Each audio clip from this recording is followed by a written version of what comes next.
Hello, everyone who is watching today, and welcome.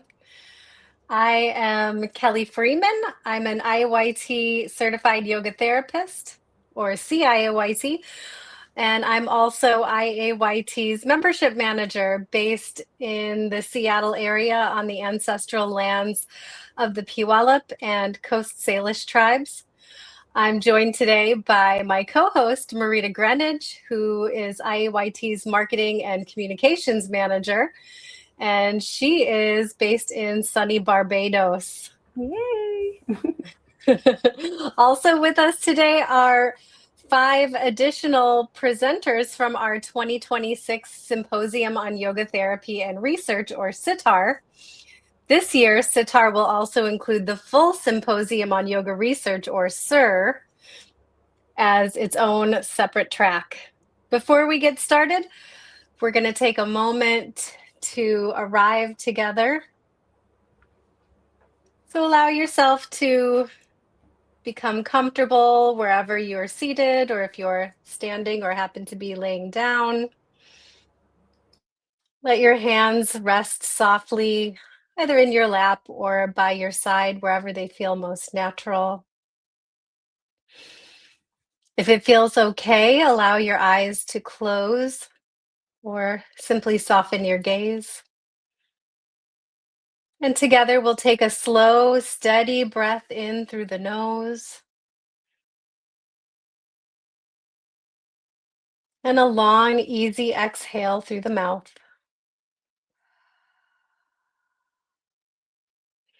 Again, breathing in and out, allowing your shoulders to drop. And begin to take notice of your natural breath just as it is. No need to change it.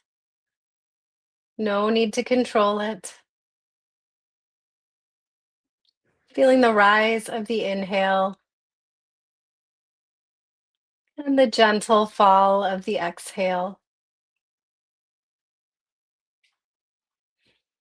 With each breath, imagine that you are releasing the day, any conversations or tasks or lingering thoughts you may have. Let them subside and recede to the back of your mind, just for now.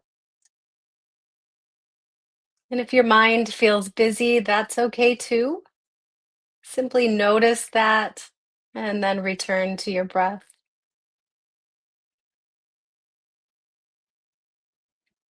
Inhale, creating a little space inside. Exhale, softening, letting go. For these next few breaths, there is nothing to do, nowhere to go, nothing to figure out, no problems to solve. Just being with your breath.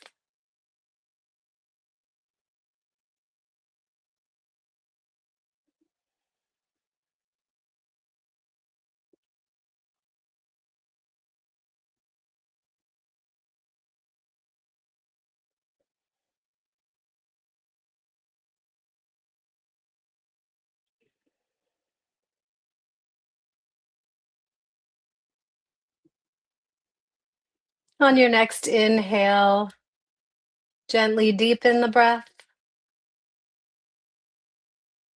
bringing your awareness to your surroundings, and maybe bringing the awareness back into your body, wiggling your fingers or toes. And as you feel ready, returning to this space with a sense of calm as you reopen your eyes. And welcome again. As I mentioned, we are live here today with 5 more presenters from IAYT's 2026 Symposium on Yoga Therapy and Research, SYTAR. And this is our annual practitioner conference, and this year includes the full Symposium on Yoga research. And this is intentionally structured this year to strengthen the bridge between evidence and practice. Our conference will be held June 11th through 13th in Costa Mesa, California at the Hilton Orange County, Costa Mesa. SYTAR is a wonderful place to connect with colleagues and feel inspired, exploring the latest in both the practice and science of yoga therapy. When we gather at SYTAR, you'll find a mix of students, people who are interested in yoga therapy, those new to the field, including graduates of a yoga therapy training program. We have yoga researchers, healthcare professionals, seasoned yoga therapists, and yoga teachers who are exploring the path. So SYTAR really provides a rich experience for all who attend and who are interested in learning about yoga therapy. You can visit sytar.org, that's SYTAR.org, and registration is now open. So today we have a mix of presenters who will give a preview of the ideas, the research and practical insights they'll be sharing this year in Costa Mesa. We want you to get a sense of what you can expect if you're coming to this year's conference. And this can also help you decide which sessions you want to register for if you'll be coming. The recordings are also included with full conference registration. So if you come to the conference and because it's a multi-track conference that you can't make everything live, you'll be able to watch the ones that you missed in the recordings. All right, with that, we're going to get started here. And I would love to introduce you to Kristi Schwickerath. I'm so sorry, Kristi. Kristi is presenting an afternoon session in our yoga therapy track. And her session is titled Inclusive Multisensory Yoga Nidra for Neurodivergence in Yoga Therapy. Yoga therapist Kristi Schwickerath is a senior faculty member at Pi's Fitness Yoga School, where she leads yoga therapy training and curriculum development. She works with people navigating chronic pain, trauma, neurodivergence, and major life transitions using accessible and inclusive approaches. Kristi's lived experience as a neurodivergent, queer identifying practitioner shapes her work and her commitment to creating supportive spaces. Her current focus is on multisensory yoga nidra, expanding access for clients with ADHD, autism, sensory sensitivities, and aphantasia. You can learn more about Kristi and her session by visiting sytar.org, going to the presenter page in the afternoon session section. And I do want to thank Kristi for being here. She has a bit of a sore throat and is a little hoarse, so we appreciate you, and I hope you'll be able to just tell us a little bit about your session at SYTAR and what attendees can look forward to. Well, thank you so much, Kelly and Marita. It's an honor to be here, and apologies for the hoarse voice. Definitely on the mend, but the voice is behind the curve. So my talk is focused on yoga nidra, and I think within the yoga therapy scope, we pretty much recognize it as a practice that supports rest, resilience, and overall well-being. Yet many of us have had the experience of guiding a practice that lands beautifully for some clients and not at all for other clients. Now, the traditional approaches to yoga nidra rely heavily on, excuse me, on linear pacing, sustained attention, and visualization-based scripts. And those are not universal human experiences. There are many clients whose systems process attention non-linearly. They have differences in sensory input and processing, and may or may not be able to image things in their mind. And this creates real barriers. And it's not because they're doing the practice incorrectly, but because the way the practice is being offered may not be accessible to how they process. So when I was faced with some clients with aphantasia, which is the inability to visualize something in the mind, um, pulled back and looked at it from the lens of asana. We don't take a client and take them into an advanced asana right off the bat. We scaffold it and we build their capacity and offer them options to move them in that direction. But we don't always apply that method to internal practices like the Yoga Nidra. So I started to ask, what if we approached Yoga Nidra not as a single linear pathway, but instead as a practice we can adapt to different ways of sensing, processing, and attending. And in yoga, we often recognize that there are many paths towards an underlying experience. So, how can we bring that to Yoga Nidra? And that's really where, oh, apologies, that's really where this rooted rest practice emerged. Um, I started to explore different sensory pathways and different structures. So the key elements of rooted rest yoga nidra is offering these multisensory pathways, choice-based cueing, engaging agency, and allowing the client to engage in a way that feels accessible and supportive in the moment. And I use what I call spiral pacing. It's a nonlinear approach where the client is able to move in and out of attention and re-engage at any point. There's multiple points of re-entry, and having those just built in to the practice allows them to rejoin without judging themselves for having wandered off. So when visualization isn't accessible, I lean into things: sound, touch, scent, taste, even. Um, and if a client isn't able to engage linearly or focus for extended periods of time, they're free to wander and just notice their breath and come back in, or just listen to the sound of my voice and not necessarily follow strict instructions. So you might even notice right now, do you want to follow your breath, or do you simply want to listen? And no offense if you don't want to listen to my voice today. I completely understand. Um, but this method helps reduce frustration and self-judgment of the client. It can more hard to engage in that. I have had numerous guided meditation, and this method of yoga nidra works for them.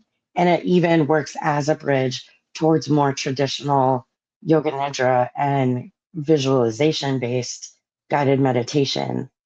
Um, so that's what I'm here to share and to discuss how we can be a little more inclusive to neurodivergence when we offer yoga nidra as one of our yoga therapy tools. Thank you. Kristi, I love that. Thank you. I love that approach that sometimes there are different ways that we need to access these practices because of our differences. And I really, really appreciate that and the inclusivity. I have one more question that I'm going to ask you. Because you attended last year's SYTAR conference, which was in Atlanta, I was wondering if there's anything quick that you'd like to share about your experience there for people who may have never attended a SYTAR before. Oh man, as an introvert, it's a little overwhelming. So I really appreciated staying in the conference hotel so I could duck away and take a few moments to myself, but also the of a quiet room was also amazing. So even if you don't stay in the conference hotel, there is the space to find quiet and calm within yourself, but it's also just really amazing to connect with all these people who share a passion for yoga and how beneficial it can be to so many people, and as a staff member for a training program that is primarily based online, it was amazing to meet so many of our students and graduates in person. I really look forward to the opportunity again this year. Thank you, Kristi. And I agree. I love attending SITAR. IYT is a remote team. So I love the opportunity to get together and see our members, meet our members, and also see, the people that I work with. But it can be a little overwhelming. It's like it's both exciting and it can be also overstimulating. So yes, staying on site is really helpful. The quiet room and just the different breaks really help to balance the nervous system when there's so much going on all around you. Well, Kristi, And thank you. Mhm. that's why I really appreciate the recordings though too, because it does give you that freedom to go ahead and take care of yourself and not try to cram it Mhm. all in to those couple of days. So I really like the addition of that in recent years as well. Yes, absolutely. Kristi, again, thank you for being here. We hope you take care and drink lots of tea. And we look forward to seeing you in June at Thank SITAR. you. I look forward to seeing you too. Thank you so much, Kristi. You can decide to stay if you want or drop off because we know that you're not feeling well, but it's lovely having you here. So whatever works for you. And I too am an introvert, so I completely relate. I like being able to duck away sometimes and just be in the room. And when you mentioned the quiet room as well, and then the breaks, this is part of us listening to our membership, our attendees. So we're always trying to see like how can we make the conference rich experience for people. So sometimes, like if there are too many things packed in, it's almost like when you also go on a trip. And I often say sometimes you have to take a vacation from your vacation. So like too much of a good thing, sometimes you need a little bit of space, for a little bit of that digestion of the information. And again, that's why we have the recordings in there as well. So I'm glad that you mentioned all of that. So it's lovely. Thank you. Thank you so much. We are going to move on next to Lorena Saavedra Smith. And I'll start by sharing a little bit about her background. She is a CIAYT. She will also be doing an afternoon session on Saturday. I think I'm hearing some keyboards or something. Is it for me? Okay, sorry. Sorry for the interruption. So she will be doing an afternoon session on Saturday, June 13th. And this is going to be a foundations session. You might note in the schedule that you'll see sometimes things are marked advanced and they're marked foundations. Again, some changes that we made this year due to listening to people because they wanted a better understanding of which level is this particular session going to be set at? Do I prefer to be in an advanced space or do I want to be more in a foundation space? Because you do have new students coming, but you have practitioners who've been doing yoga therapy, practicing yoga therapy for over, sometimes even 20 plus years or so. So we want to make sure that it fits for everyone. So her session is going to be called Yoga Therapy as Reconciliation, Reclaiming the Body as a Vessel for Ancestral Healing. So Lorena is an eco psychologist, mindfulness teacher, wellness consultant, and the author of Awaken Your Roots. Born in Peru and now based in the US, her work weaves Andean ancestral wisdom with modern integrative practices. So through her CARE methodology, and I'm going to leave you to go onto our website, SYTAR.org, so that you can find out more about what that CARE methodology is. That's KARE. If you go to the presenters page and you read the bio, you'll find out more about that. So through that CARE methodology, she supports individuals navigating trauma, dislocation, and cultural loss with a focus on immigrant and diaspora communities. So with over 20 years experience, Lorena's work centers on reconnecting people to themselves, their roots, and a deeper sense of wholeness. So with that, Lorena, can you tell us a little bit about your session at SYTAR and what attendees can expect? Bueno, primero, gracias. Thank you, Marita and Kelly. Gracias por la oportunidad. Thank you very much for having me over today and for being in community. So my session will explore how we can expand our understanding of embodiment and embodiment within the protocol of yoga therapy, especially when working with people whose bodies have been shaped by migration, it has been shaped by different levels of trauma, and the main component for me is intergenerational trauma and cultural displacement. So in my work and in my own experience as an immigrant as well, I have seen how the body is constantly in ways of adapting, and yet we can still feel like we don't fully belong. So that keeps the reason I decided to approach this opportunity of speaking in the conference in this way is because this question keeps coming back, right? The question of how does embodiment and what does embodiment means when the body has been shaped by survival, and that survival is not just about in general. Again, my lens in the way that I approach these protocols is through immigration and acculturization. So what I am offering is a different lens on, and this lens that emerged from my own experience of reconciliation and my own experience of healing, and then evolved in a methodology. And I used to apply with clients and apply also the therapeutic somatic protocols and in a cultural responsive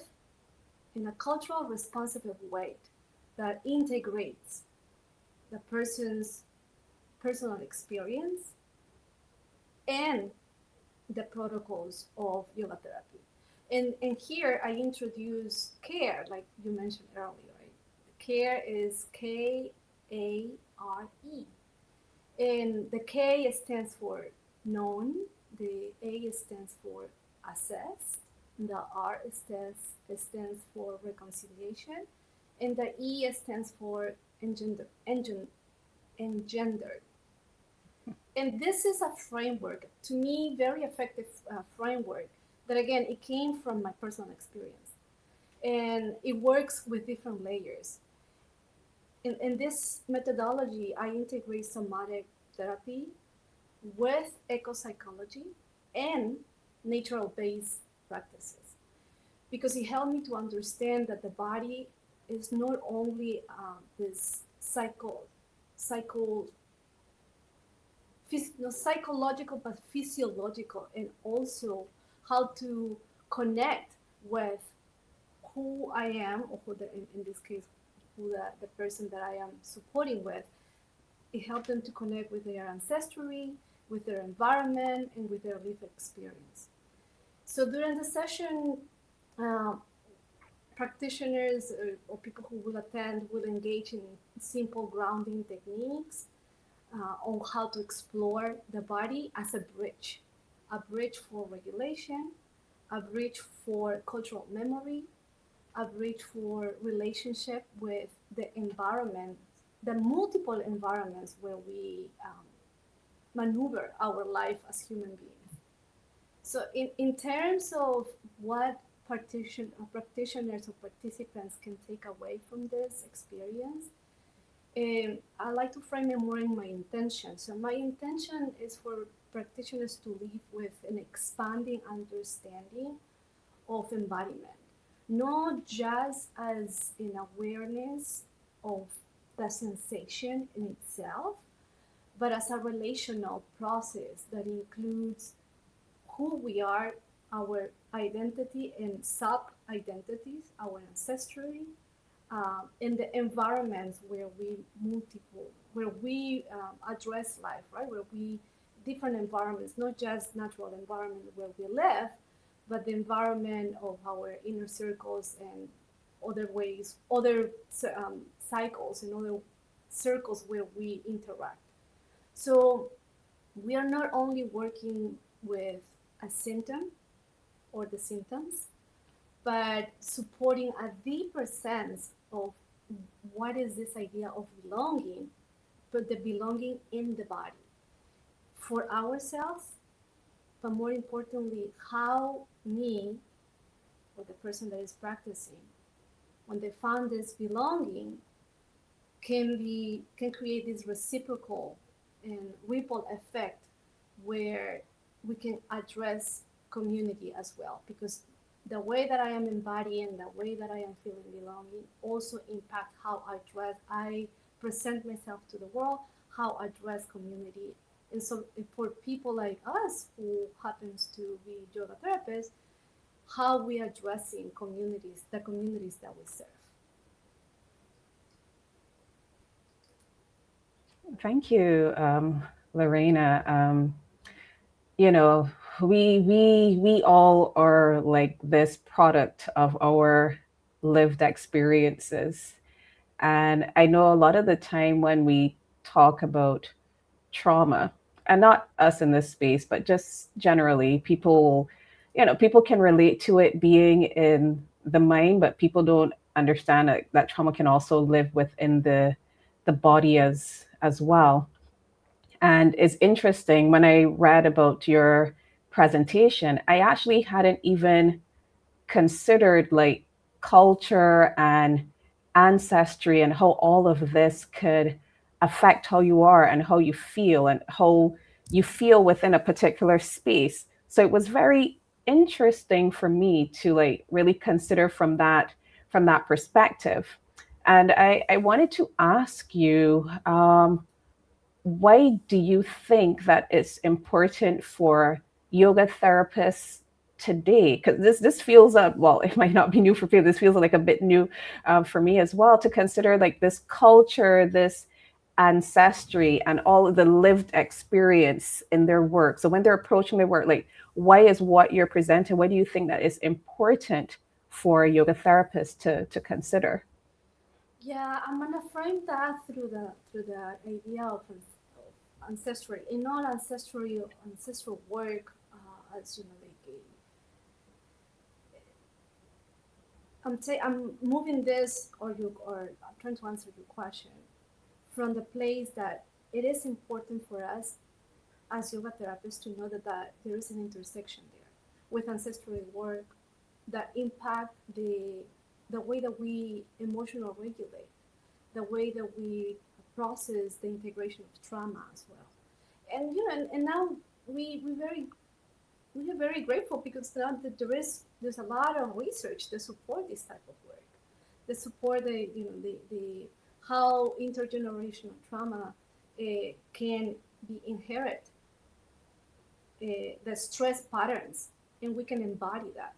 So yoga-based practices like yoga therapy supports regulation, supports the awareness, and creates conditions to process these imprints and reconnect not only with our own body, physical body, but with when we do this with cultural awareness, it supports also the reconnecting culturally meaningful ways and the cultural narrative that for many of us, those narratives as how we integrate within with how we integrate our bodies in our society have been pushed aside.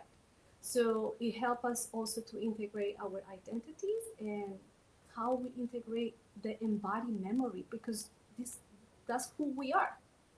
Is sometimes we don't pay attention to it, but I am a living experience of what happens 3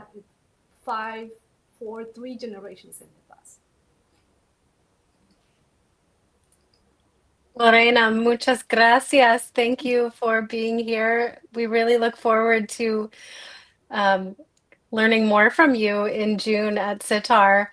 I also wanted to point out, I know Lorena, as a native Spanish speaker, will be having one of our morning sessions. Our morning practices will be led in both Spanish and English. That is Rob Gilmet's session. So for anyone who's attending and is a Spanish speaker, we hope you'll find some value in being able to practice in your native tongue as well as in English. And this is a celebrate. Give me a second to celebrate. This is an important time for us. We are doing this in Spanish too. So, yes, gracias. Gracias. Gracias. Thank you. We'll now move to our next presenter, Laura Ahrens. Laura is an MA and CIAYT, and she will be presenting an afternoon session on Friday, June 12th. This will be a foundational session with the title Mat as Mirror, Mat as Metaphor, Yoga Philosophy in Action. Laura Ahrens' teaching centers on living the practice of yoga with a strong foundation in philosophy and textual study. She is dedicated to sharing yoga philosophy in ways that are both authentic and accessible. With nearly 15 years of teaching experience and extensive training in yoga and yoga therapy, Laura previously led the New School of Yogic Arts, a philosophy-focused teacher training program. She also holds a master's in religion with a focus on Indian philosophy and Sanskrit, and is currently completing her PhD focused on yoga. And you can learn more about Laura and her session by visiting SYTAR.org, going to the presenter page and the afternoon session section. Laura, thank you for joining us. Can you share a brief overview of what attendees can look forward to in your session?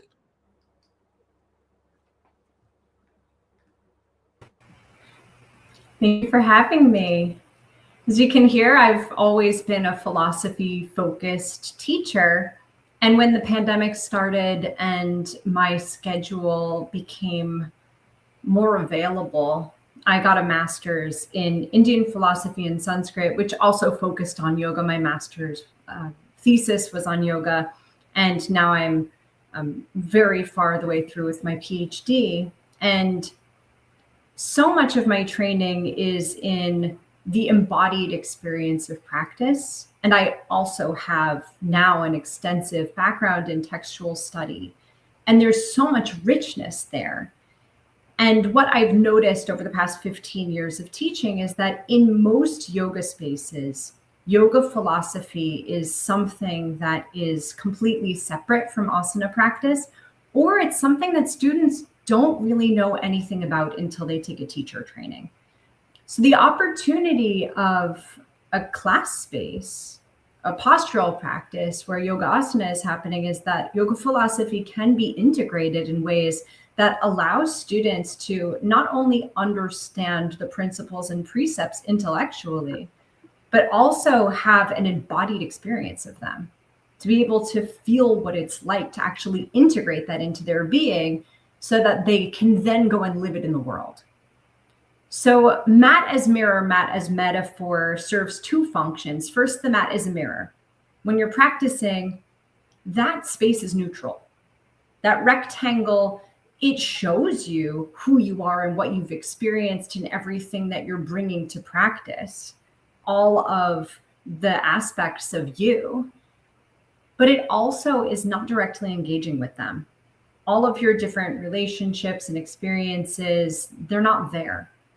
So whatever you see on the mat against that neutral backdrop, it gives you insight that's a lot harder to see when you're in your life with all those different risks and pressures and all of the kind of cloudiness of all of those added factors that just make it more difficult to observe ourselves.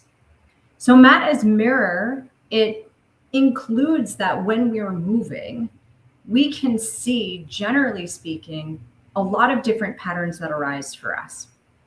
For example, you're holding a really difficult pose and you think to yourself, I'm bad at this. I could never do this, or whatever it is. And you notice that that's a thought pattern that, against the neutrality of the shapes and the mat, is inherent to you, is living in the body and can be addressed from the perspective of yoga practice. And then mat as metaphor is how we then apply these yoga philosophical principles and precepts, these yogic techniques, so that we can then put them into how we live our lives. So let's say you are able to apply the principle of tapas, which is austerity, or being able to tolerate difficulty, and you figure that out in a plank pose. But then you find yourself being able to, because you have that embodied experience of that niyama, or that observance of the yoga practice from one of the oldest yoga texts, that you can then work with that in your life. So that's the concept of mat as mirror, mat as metaphor. And my session is geared to helping yoga therapists be able to facilitate that for their students. Because oftentimes there aren't spaces for that. And students might get curious about yoga philosophy. They might have 20 hours of it in the teacher training. They might pick up some texts. But for many students, they don't see how that's applicable to their postural practice, or how they can really live that when life is fast paced, or life, there's so many different entanglements of our psychology and our physiology, where it's kind of hard to parse them apart and figure out how to implement these yogic tools without any guidance. So my session will offer what I call experiential lecture. We will be moving, we will be breathing, we will be experiencing this mat as mirror, mat as metaphor principle. And I also will offer teachers the opportunity to figure out how to take that kind of framework and mapping and bring it into their classrooms and into their studios and into the way that they teach. So I will also be giving some guidance on yoga philosophy. I think that a lot of the time it feels like it's not fully addressed for many people in their training, or it's addressed in a way that's entirely inaccessible.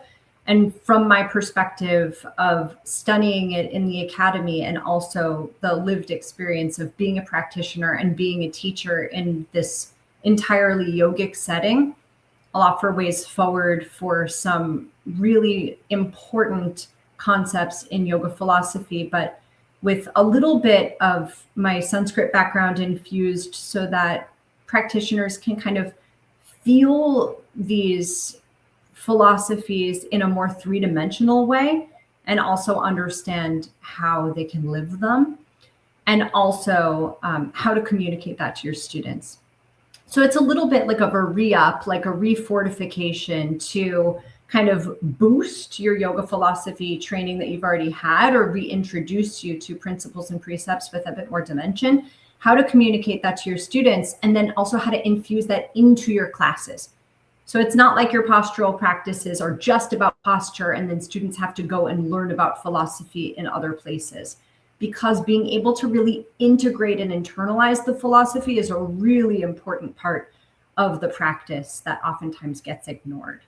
So that is what I'll be sharing in my session.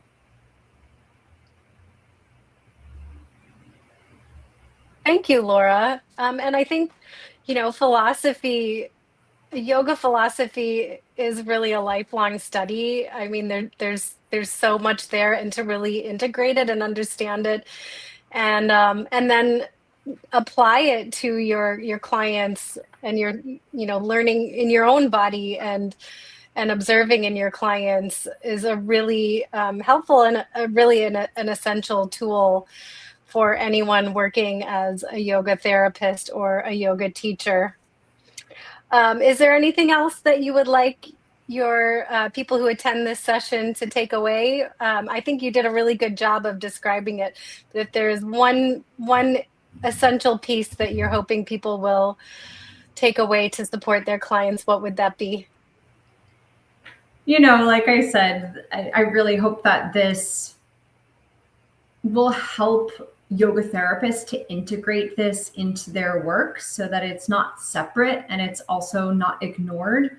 But I think my bigger takeaway, more than those practical pieces, is just that yoga philosophy is not something scary or something separate.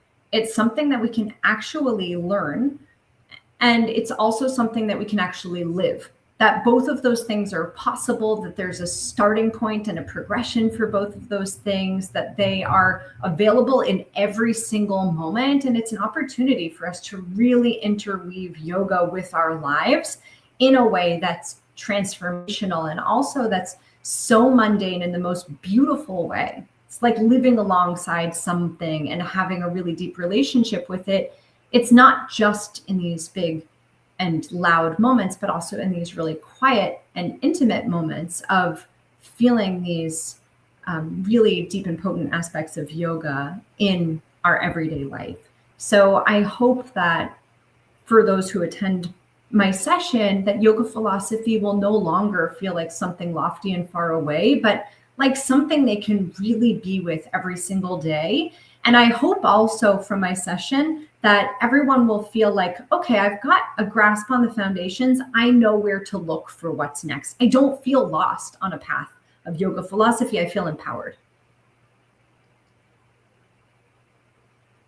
Thank you. Thank you so much, Laura. And I love that approach, because a lot of the times we think that you're going into the practice and then the philosophy aspect is just off there to the side. And as I'm listening to you, because we're always in the background doing so many things at the conference, we don't get to actually go in and enjoy. And it makes me really delighted to know that the session is going to be recorded, because based on what you said, like in my mind, this is something that I know I would want to revisit. Even if I were at the practice, I would want to go back and I would want to digest it. Because a lot of the times we talk about yoga as this metaphor for life. So I love the name of like the session, right?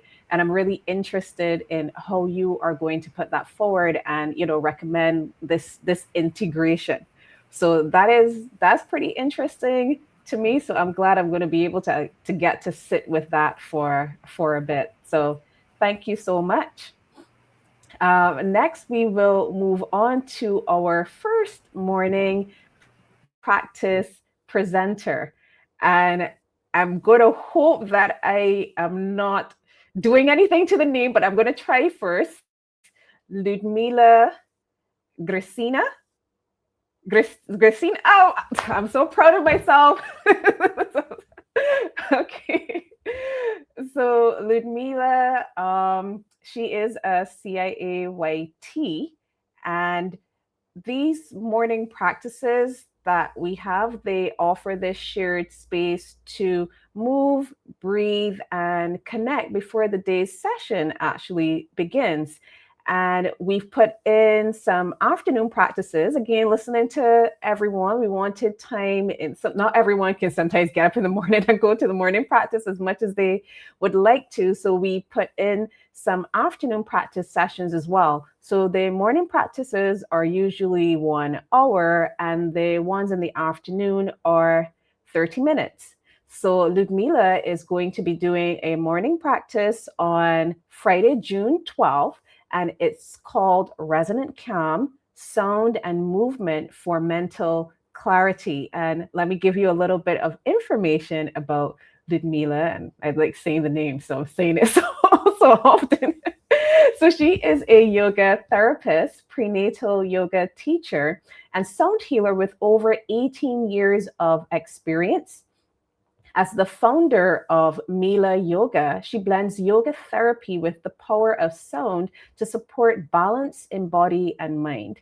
Her approach combines gentle movement, breath work, and crystal bowls to support nervous system regulation, emotional resilience, and deep relaxation, which invites participants to slow down and reconnect. And I don't know if you noticed that as I was reading that, my voice was slowing down. So I'm very interested to hear from you, Lyudmyla, as you tell us a little bit more about this practice and what participants can expect.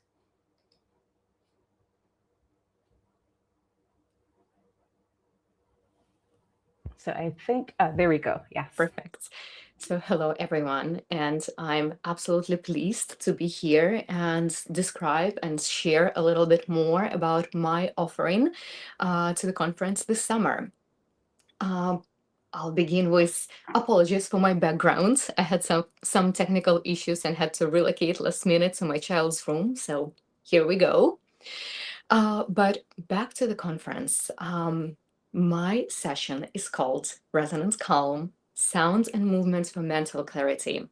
And as was said earlier, it is a morning session from 7 to 8 in the morning, and it is designed for people to slow down their mental chatter, mental busyness, and to shift into this beautiful state of calmness, steadiness, and presence. I've observed through my therapeutic work and through my group sessions that people have tendency to wake up and get very busy very fast. We get into the social media, we go into our to-do lists and think of how and what we will do during the day. So we jumped into the doing instead of letting ourselves to arrive. And this session is an amazing opportunity to help you consciously transition into the day. So what we will do step by step is we will begin with the gentle movements. Think of simple, slow stretching, some somatic exploration, and we will focus on the areas that hold a lot of tension, like the neck, the shoulders, the upper body, the spine. And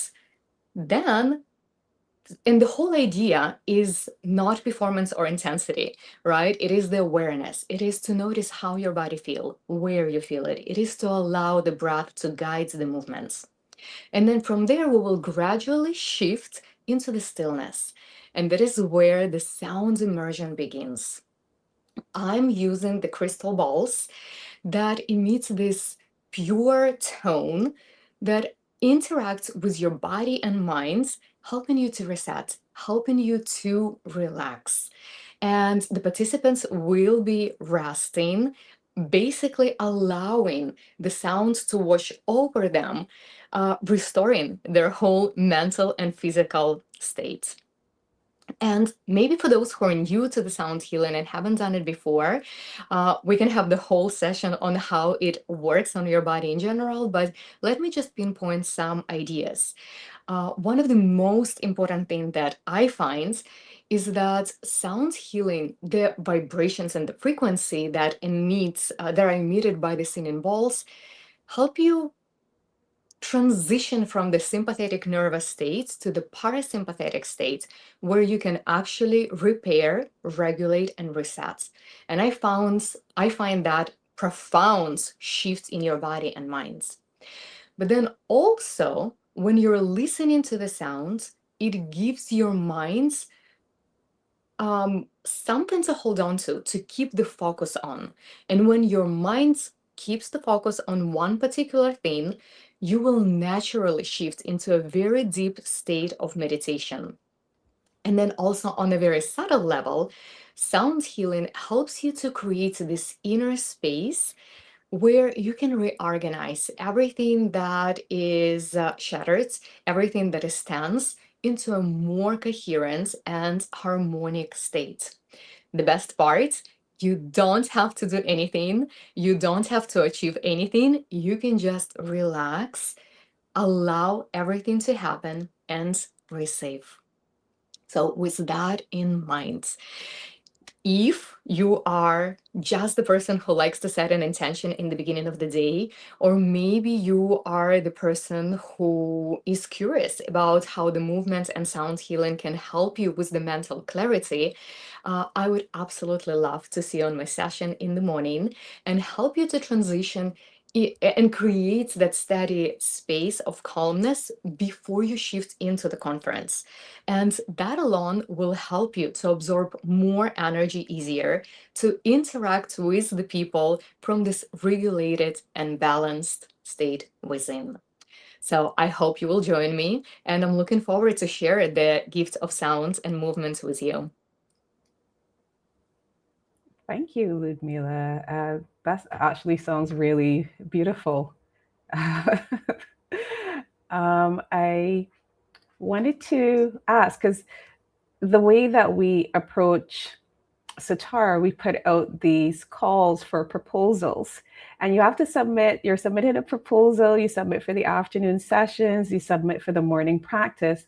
What made you submit this particular proposal for this morning practice? Why this submission for the conference? Great question. I've actually attended several conferences before, and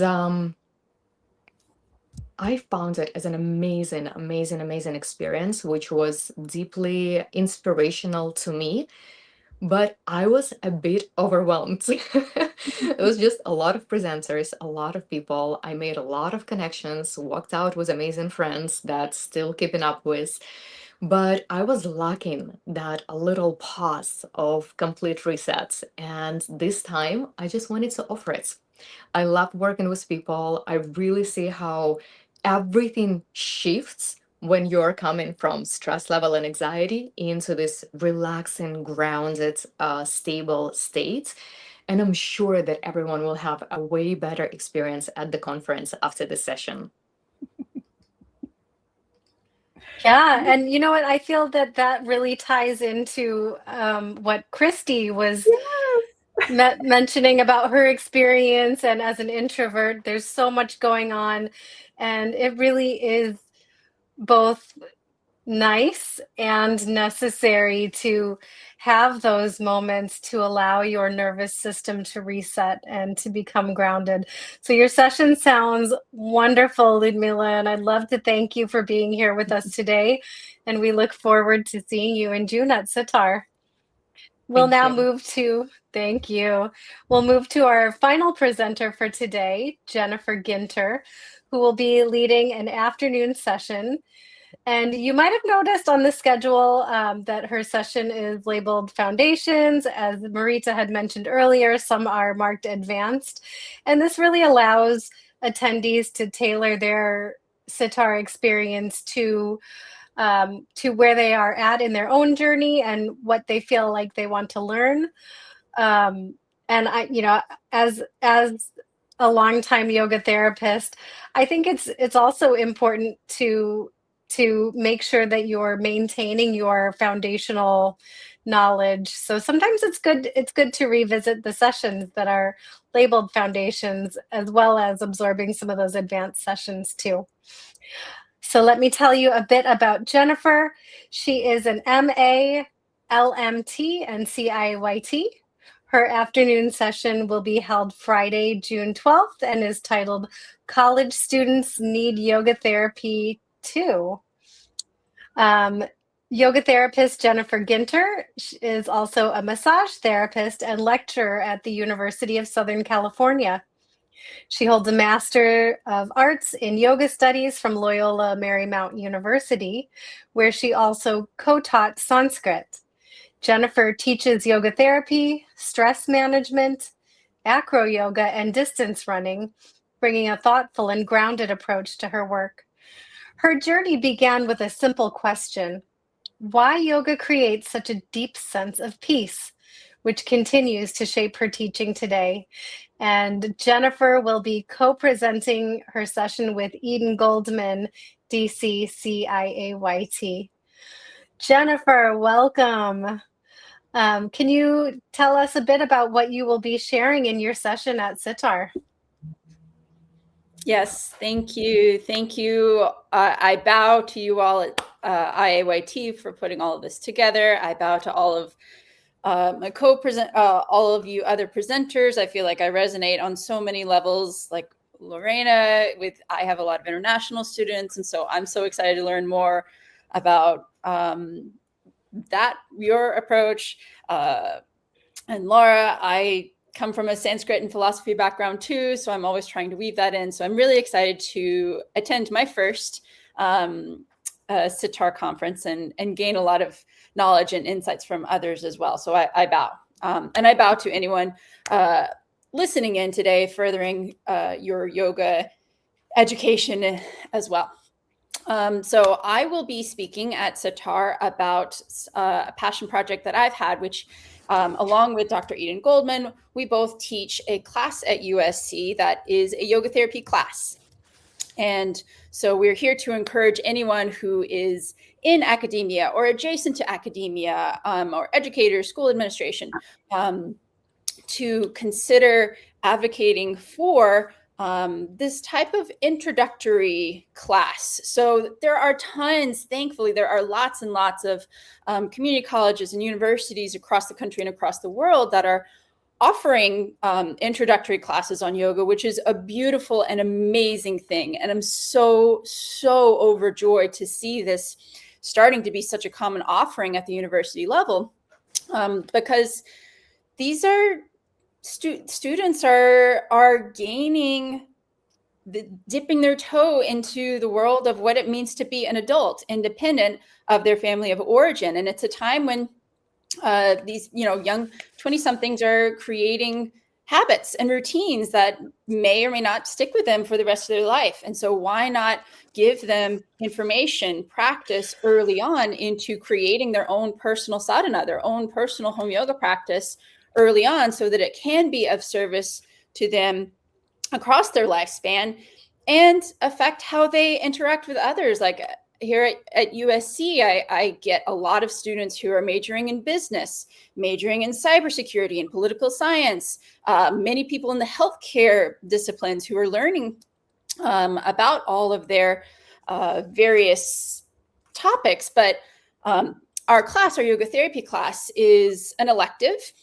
We do also have a minor in mind-body studies, and yoga therapy is a part of that mind-body studies minor for anyone who wishes to take that as well. But a lot of people are taking this class as an elective. And most students who sign up for this have no idea what yoga therapy is. And so they walk away with an understanding of this field, broadly speaking. They walk away with insights and understandings of why yoga is so therapeutic on a physiological and psychological level. They walk away with a basic understanding of some yoga philosophy and how to apply it on the mat and in the world.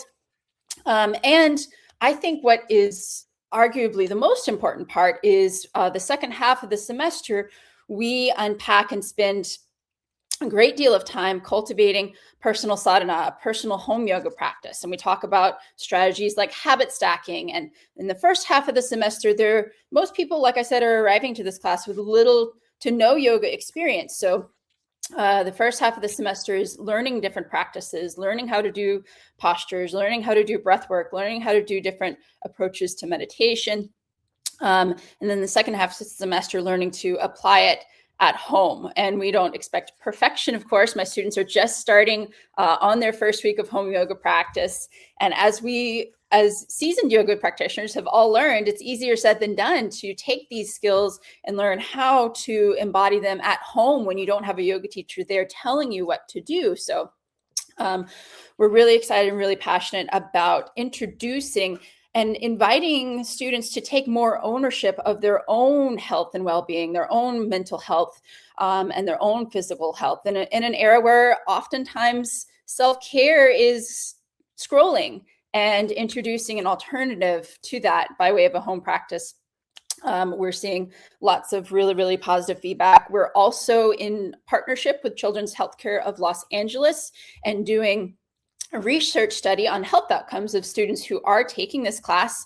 And while we only have preliminary data so far, this research is still ongoing.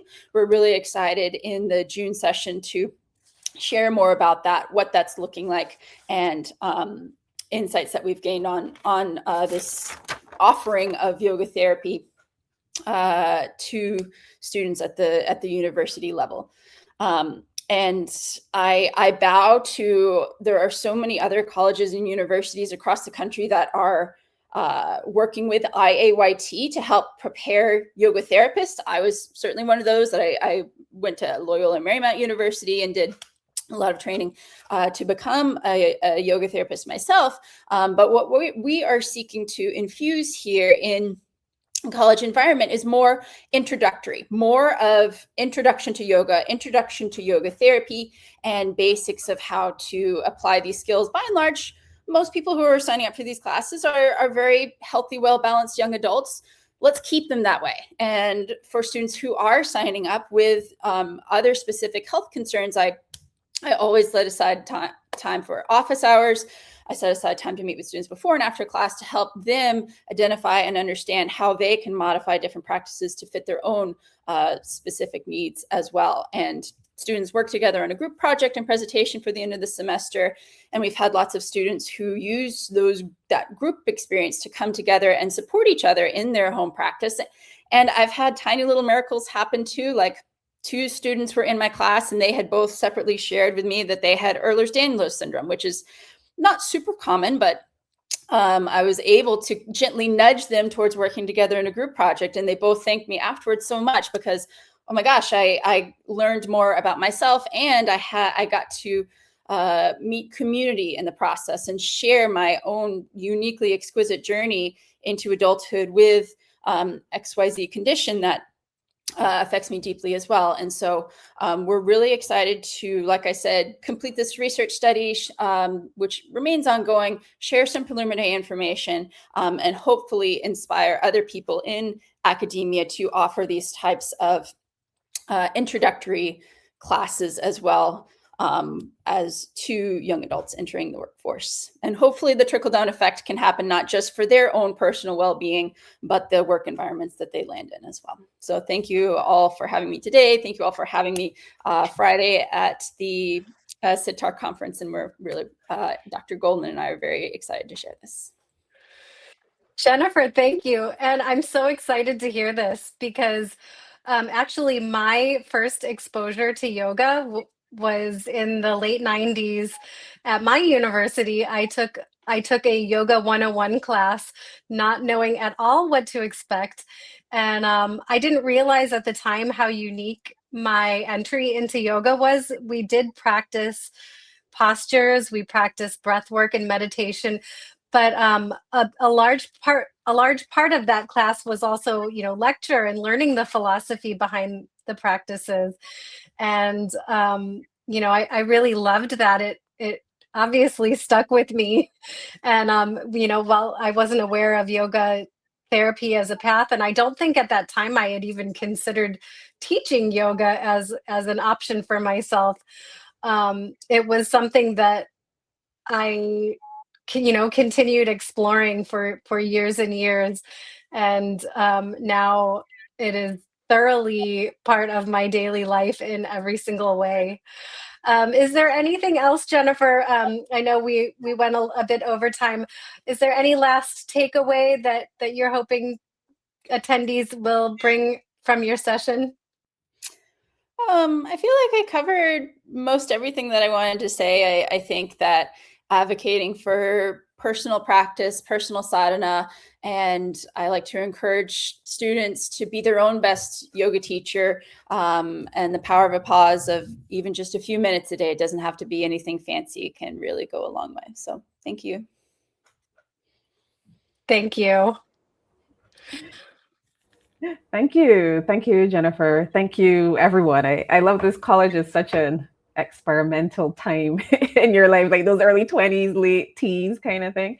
So like Kelly said, this is a great time to introduce. And I think that sometimes, a lot of the times actually, your mind is a lot more open at that space before you've gotten older and all these things have like settled in. So this is a great space and time to have everyone explore and just discover. So love what you're doing. This has been a really awesome session. Thanks so much, everyone, for joining us today. Everyone out in social media land, thank you as well. Registration for SYTAR is open, and we have early bird pricing through to May 11th, and you get to save $100. SYTAR is going to be in Costa Mesa, California at Hilton Costa Mesa. And there's also, a lot of times people don't realize this, but if you are a student or a program director of an IAYT accredited programs, or you are in an undergraduate, or if you're an undergraduate or a graduate student, you can also have an additional $100 off. So you get to save $200. So, investigate that. If you have questions, you can reach out to us on Contact Us. And there also is tuition assistance available as well. As we were saying throughout this session, all full registrations will include those SYTAR recordings. And as you've heard, these sessions are pretty wonderful. You're going to want to revisit those recordings. And because we have these two tracks, we have the yoga therapy track and we have the research track, it means you will also get all those research recordings as well. And this is let's say not newer. We haven't done this in a long period of time. Suddenly my phone is ringing. This is all the stuff that happens with social media, right? Just in the middle. So yeah, so we have these separate tracks, and I don't want to say that it's new for a couple of years, because SYTAR was like this sometime before, so we're kind of returning to this. So it's a really good opportunity to be exposed to that research aspect. And we do host these sessions just to let you get to know the presenters and help you choose with those concurrent sessions that you think will best align with the knowledge that you want to deepen. So those sessions that you actually want to be physically present for. If you're interested in learning more about yoga therapy or about IAYT, we do invite you to please stay in touch. We are on social media. As you can see here, there's Instagram at iayt.org, Facebook, that is iayt.org as well. LinkedIn, you can search for the International Association of Yoga Therapists, and on YouTube, where this is going to be placed as well, we are at iayt.org. So we place it there after we know that everyone can't join live. And what I would recommend for people, because sometimes you're thinking, I have to sit there and I have to watch completely, but sometimes you can just be listening, because you don't have to like see everything. You can engage by actually just listening. So you can be doing your chores and that kind of thing, just so that you can hear from the wonderful presenters and peep in and see what the person looks like if you want to, and then go back and do your stuff. We also have groups. So we have our CIAYT group on Facebook, and we have a group on LinkedIn as well. And you're searching for International Association of Yoga Therapists. You can also subscribe to our newsletter. And if you visit iayt.org and you scroll down, you'll see a section that says Get E-News. So anyone can subscribe. If you're interested in learning more about yoga therapy, I really invite you to do so. I'm really grateful for you joining us today, watching, engaging with us, and we hope to connect with you very soon. We're going to have another one, our third, the third in our presenter series, and that's going to be next month. So look out for that as well. And again, always such a wonderful time to spend these moments with you. Enjoy the rest of your day.